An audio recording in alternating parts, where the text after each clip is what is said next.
Bonsoir à tous, j'espère que vous vous portez bien. Êtes-vous prêts pour mon histoire? Aujourd'hui, je vais vous raconter La princesse aux yeux de lune.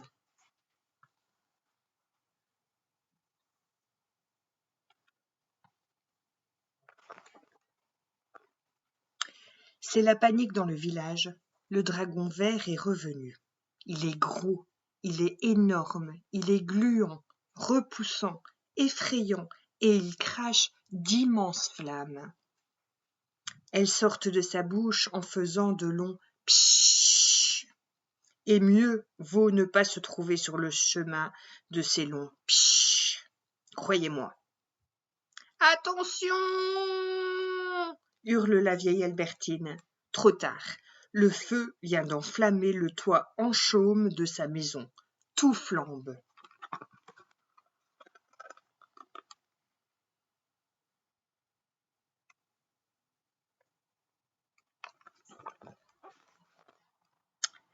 Ça ne peut plus durer, déclare la petite Clémentine. Si on le laisse faire, ce dragon va brûler tout le village. Mais on a tout essayé, soupire la vieille Albertine. Oui, on a posé des pièges à dragons, on a dressé une muraille, on a alerté les gardes du roi. Clémentine hausse les épaules. Pfff, le dragon se moque bien de vos pièges, la muraille lui arrive aux genoux et les gardes se sont enfuis en hurlant de peur.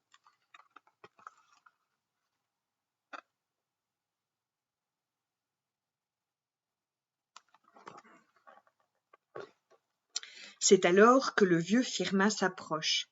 Il y aurait bien une solution. Et il ajoute d'un air mystérieux. La princesse aux yeux de lune. Le nom passe de lèvre en lèvre, comme un murmure. La princesse aux yeux de lune. La princesse aux yeux de lune. Ne dites pas de bêtises, vieux sorcier, tonne la vieille Albertine. Voilà 100 ans que la princesse a disparu. Et qu'est-ce qu'elle pourrait faire pour nous, cette princesse? Demande Clémentine. Ouh! Elle a un grand pouvoir.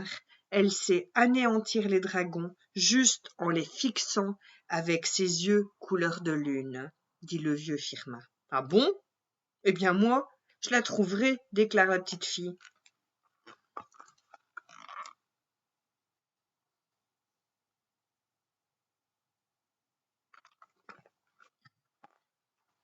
Clémentine marche depuis des heures. D'après le vieux Firmin, la princesse serait dans la montagne. Mais c'est grand la montagne. Et voilà la nuit qui tombe. Clémentine entend de drôles de bruits. Un oiseau qui s'envole, tagadap, tagadap. Le galop d'un chevreuil, ouh, ouh, crie une chouette. Elle a bien envie de faire demi-tour. La lune s'est levée et illumine le ciel. Et soudain, un rayon de lune se pose devant elle comme un long tapis lumineux. Clémentine s'avance à petits pas et parvient à l'entrée d'une grotte. Entrera pas, elle entre.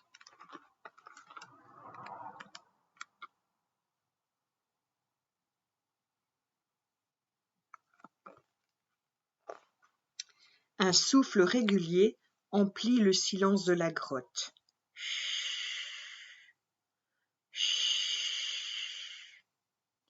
Clémentine avance. Les murs, couverts de pierres précieuses, éclairent son chemin. Au fond, un grand lit à baldaquin doré est dressé sur une estrade. Clémentine gravit les marches, se hausse sur la pointe des pieds, se penche. Qu'elle est belle! Les longs cheveux d'or de la princesse sont répandus sur l'oreiller. Ses mains blanches reposent sur des draps de soie. Elle respire doucement.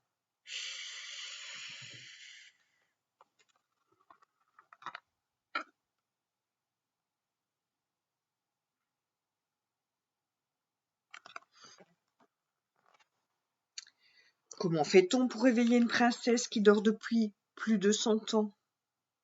Clémentine chante doucement d'abord. Tralalalié, tralala, tu es la fille du roi. Puis plus fort. Tralalalieur, je t'offrirai une couronne de fleurs. Elle hurle. C'est l'heure! Il faut se réveiller! La princesse ne bouge pas. Elle imite le chant du rossignol. Tirouli, tirouli, tirouli, tirouli. Elle saute sur le sol. Bang, bang, bang, bang. La princesse n'a toujours pas bougé. Clémentine a tout essayé. Elle n'en peut plus. Elle pousse un gros soupir.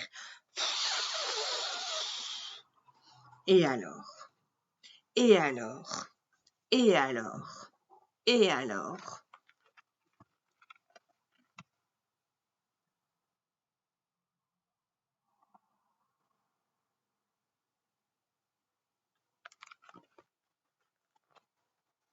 Alors, le souffle de son soupir caresse le beau visage endormi, fait frémir les cils de la princesse qui tout à coup ouvre les yeux.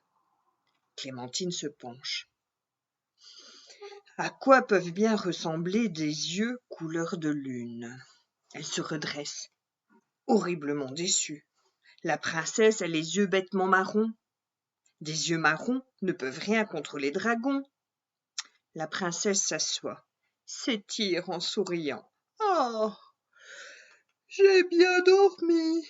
Je pense avoir dormi très longtemps. »« Oh non, seulement 100 ans, dit Clémentine. »« 100 ans? Waouh!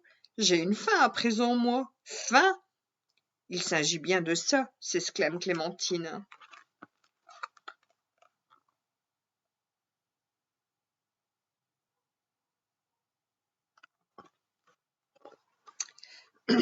Pourquoi? Qu'est-ce qu'il y a? Interroge la princesse. Un dragon. Un dragon qui brûle nos maisons et même notre château. Un dragon? Chic alors. Moi qui ai si faim et qui adore la crête de dragon grillée aux champignons. Il y a des champignons chez vous? Des champignons? Je ne sais pas. Je ne sais pas, mais un dragon, ça oui. Vite, où est ma couronne? La princesse repousse le drap, regarde sous le lit, soulève l'oreiller. Ah! La voilà, s'exclame-t-elle, en posant la couronne sur sa tête. On peut y aller maintenant.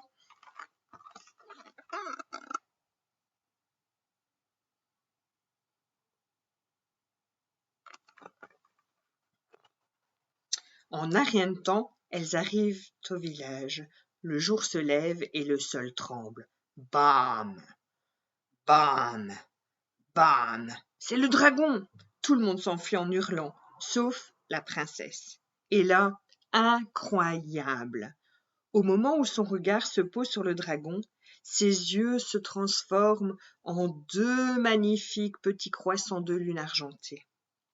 Le dragon se fige, paralysé, s'écroule, ratatiné. Vlam! Hurrah! Crie la foule. La princesse, elle, n'est pas impressionnée du tout. Le dragon vaincu, ses yeux sont redevenus marrons, comme avant. D'un doigt gourmand, elle désigne le dragon. J'ai faim, je l'adore griller, moi, la crête du dragon, avec des champignons. Vous avez des champignons? Et des petits lardons. Vous avez des petits lardons?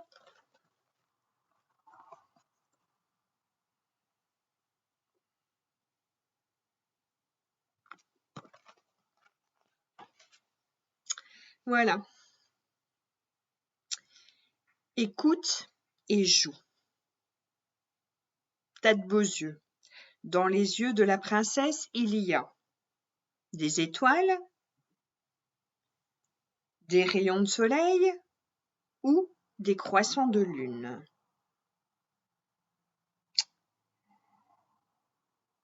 Panique à bord. Aide les villageois à trouver les bons mots.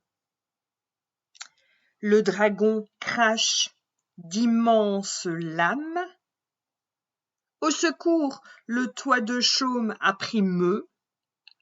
Ou, et le troisième correction à faire, on a alerté les gardes du poids.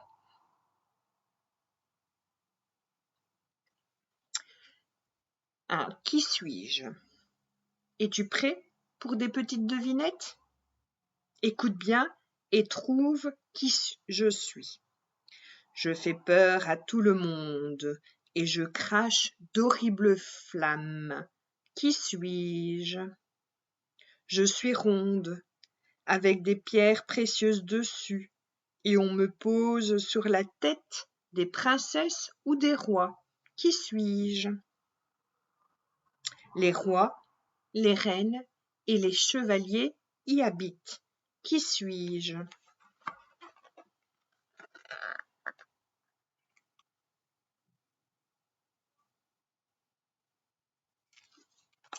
Voilà, bonne soirée à tous, à demain.